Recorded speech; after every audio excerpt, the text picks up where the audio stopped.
दोस्तों, क्या आप जानते हैं कि इस वक्त दुनिया में सबसे ताकतवर कंप्यूटर एक सुपर कंप्यूटर है जो 2 लाख ट्रिलियन कैलकुलेशंस फी सेकंड कर सकता है और जो 100 GB पर सेकंड से भी ज्यादा स्पीड के साथ कनेक्ट होता है।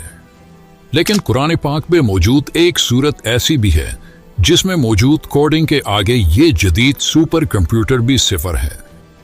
सूरह अल कौसर कुरान करीम की सबसे छोटी सूरत है, लेकिन आप ये जानकर हैरान रह जाओगे कि कुरान की इस छोटी सूरत में नंबर 10 की कोडिंग इस अंदाज से मौजूद है कि आज का सुपर कंप्यूटर भी इस कमाल कोडिंग के सामने सिफर है। कुरान की ये सूरत सिर्फ 10 अल्फाजों पर मुश्तमिल है, जिसकी पहली आयत में मौजूद हुरूफ भी 10 हैं। इसी तरह दूसरी आयत में भी टोटल हुरूफ 10 ही हैं। फिर आखिरी आयत के हुरूफ की तादाद भी 10 है। वो हुरूफ जो इस सूरत में सिर्फ एक दफा आए हैं, उनकी तादाद भी 10 है। इस पूरी सूरत में सबसे ज्यादा तकरार से जो हर्फ आया है वो हर्फ अलिफ है, जो 10 दफा आया है। इस सूरत की तमाम आयात का इख्तिताम हर्फ रा पर होता है, जो कि हुरूफ हिजा में 10वां हर्फ शुमार होता है। कुरान मजीद की वो सूरतें जो सिर्फ रा पर इख्तिताम पजीर हो रही हैं, इनकी तादाद 10 है, जिनमें सूरह अल कौसर सबसे आखिरी सूरत है। इस सूरत की हर आयत में मौजूद दूसरे लफ्ज का इख्तिताम काफ पर होता है और ये तीनों अल्फाज 10 मुख्तलिफ हुरूफ से मिलकर बनते हैं। जैसे कि पहले जिक्र हो चुका कि इस सूरत की हर आयत के दूसरे हर्फ का इख्तिताम काफ पर होता है और हर आयत के आखिरी लफ्ज का इख्तिताम रा पर होता है। तो अब समझने वाली बात यह है कि हर्फ काफ की न्यूमेरिकल वैल्यू 20 है, जबकि हर्फ रा की न्यूमेरिकल वैल्यू 200 है। तो 200 को अगर आप 20 के टेबल में देखें तो ये 10 बनता है। कुरान की बाकी सूरतों की तरह सूरह अल कौसर की इब्तिदा भी बिस्मिल्लाहिर्रहमानिर्रहीम से हुई है।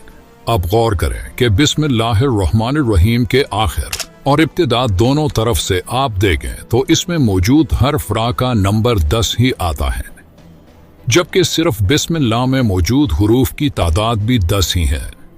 पूरे कुरान पाक में सिर्फ 2 सूरतें ऐसी हैं जिसका आगाज इन्ना से हुआ है और जिसका इख्तिताम रा पर हुआ है। पहली सूरत सूरह अल कदर है, जो कुरान में 97 नंबर पर आती है, और आखिरी सूरत सूरह अल कौसर है, जो कुरान में 108वें नंबर पर मौजूद है। अब इन दोनों सूरतों के दरमियान सूरतों की तादाद भी 10 ही बनती है। कुरान की 97वें सूरत यानी सूरह अल कदर में हर्फ रा 10 मरतबा आया है, जबकि सूरह अल कदर जिसकी इब्तिदा कुरान में इन्ना से होती है और सूरह अल कौसर कुरान में मौजूद दूसरी सूरत है जिसका आगाज हर्फ इन्ना से ही होता है। तो इन दोनों सूरतों के दरमियान सिर्फ 10 आयतें ऐसी हैं जिनकी इब्तिदा इन्ना से होती हैं। इसी तरह सूरह अल कदर की आखिरी आयत से लेकर कुरान की सबसे छोटी सूरत यानी सूरह अल कौसर की पहली आयत तक कुरान में सिर्फ 10 ऐसे अल्फाज हैं जो हर्फ रा से शुरू होते हैं। कुरान की सूरत नंबर 97 यानी सूरह अल कदर की इब्तिदा हर्फ अलिफ से होती है और इस पूरी सूरत में 10 ऐसे अल्फाज हैं जिनकी इब्तिदा हर्फ अलिफ से होती है। ये कुरान करीम की सबसे छोटी सूरत है जिसमें हमने कैलकुलेशन के उस हैरानकुन तरतीब के बारे में जाना जो ये साबित करती है कि ये अल्फाज किसी इंसान के नहीं हो सकते, और ये शान सिर्फ एक अल्लाह ही की है जिसने इस छोटी सूरत में ऐसी तरतीब से अल्फाजों को जमा किया कि जिस तरतीब को दुनिया का एक सुपर कंप्यूटर भी हल नहीं कर सकता। अब आप सोचें कि ये तो कुरान की सबसे छोटी सूरत है, तो कुरान की बाकी सूरतों में कितनी कैलकुलेशन मौजूद होगी। यकीनन आपकी सोच काम करना छोड़ देगी जब आप इस बारे में सोचना शुरू कर दें।